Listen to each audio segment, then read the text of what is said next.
दोस्तों सुषमा के सारे सहेलियों के पास अपने अपने ठुकाई ऑपरेटर थे। वो सब खेतों में जाती थी और 61-62 करके वापस आ जाती थी, लेकिन सुषमा कहती थी मेरी सील तो सिर्फ मेरा पति ही तोड़ेगा।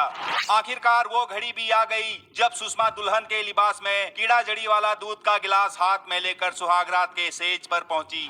दोस्तों सुहागरात हर इंसान की जिंदगी की सबसे हसीन रात होती है, लिहाजा सुषमा ने अपने मन में कई रंगीन सपने बुने थे। ऐसे करूंगी, वैसे करूंगी, खुद भी मजा लूंगी, अपने पति को भी मजा दूंगी। लेकिन उस बेचारी को क्या मालूम था ये सुहाग रात उसकी जिंदगी की सबसे काली रात होने वाली है और जस्ट फेयर क्राइम पर फीचर होने वाली है। दोस्तों ये सिर्फ एक क्राइम स्टोरी नहीं है, बल्कि रूढ़िवादी सोच रखने वाले समाज के लिए एक बहुत बड़ी सीख है। हम चाहते हैं कि जो सुषमा के साथ हुआ वो आगे किसी और बेटी के साथ ना हो।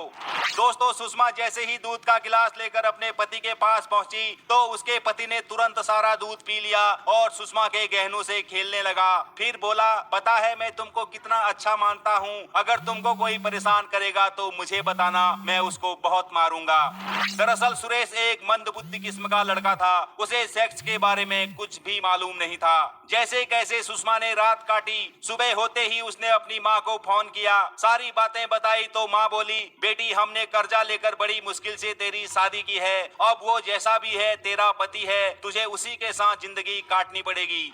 नई नवेली बहू को उदास देखकर सुरेश के घर वाले समझ गए मामला क्या है। उन्होंने तो पहले ही धोखे से शादी की थी। जब सुषमा ने इस बारे में अपने ससुराल वालों से बात की तो वो बोले, तू चिंता मत कर, सुरेश का इलाज चल रहा है, वो जल्दी ही ठीक हो जाएगा।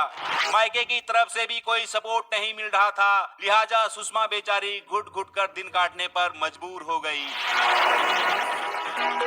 दोस्तों सुरेश अपनी पत्नी से बहुत प्यार करता था, उसके साथ खेलता था, उसके बाल बनाता था और उसकी गोद में सिर रखकर सो जाया करता था। लेकिन प्यार से कभी पेट नहीं भरता है। पेट की भूख मिटाने के लिए भोजन और जिस्म की भूख मिटाने के लिए चोदन की आवश्यकता होती है। इस बात को सुषमा के ससुराल वाले अच्छी तरह जानते थे। सुषमा किसी को ठुकाई ऑपरेटर ना बना ले, इसीलिए वो लोग उस पर कड़ी नजर रखते थे और सुरेश से हमेशा उसके साथ रहने के लिए बोलते थे। इसे सुषमा का दुर्भाग्य नहीं तो और क्या कहें, शादी के 4 महीने बाद भी उसकी सील नहीं टूटी थी। सुरेश पड़ोस में रहने वाले 14 साल के रमन को अपने साथ खेलने के लिए बुलाता था। संभोग सुख से वंचित सुषमा रमन की तरफ आकर्षित होने लगी। एक दिन मौका मिला तो सुषमा ने रमन से कहा, दिखा तो तेरा कितना बड़ा है। रमन शर्माते हुए बोला, भाभी जी तुम भी क्या, मुझे शर्म आती है। जब सुषमा ने रमन का पकड़कर थोड़ा हिलाया तो वह टाइट हो गया। सुषमा समझ गई कि लड़का पूरी तरह से तैयार हो चुका है। फिर उसने रमन को थोड़ा सहलाना शुरू किया तो वह उत्तेजित हो गया, जिसके बाद सुषमा ने सक्सेसफुली संभोग सुख की प्राप्ति कर ली और वो लड़की से औरत बन गई। छोटी सी उम्र में इतना मजा पाकर रमन फूले नहीं समा रहा था, लिहाजा अब ये दोनों रोज रोज करने लगे। अब सुषमा और रमन एक दूसरे के साथ ज्यादा समय बिताने लगे। सुषमा अपने पति से ढंग से बात नहीं करती थी, जबकि रमन से हंस हंस कर बात करती थी। ये देखकर सुरेश चिढ़ने लगा। एक दिन घर के पीछे सुषमा और रमन खड़े खड़े कर रहे थे तो सुरेश ने उन्हें देख लिया।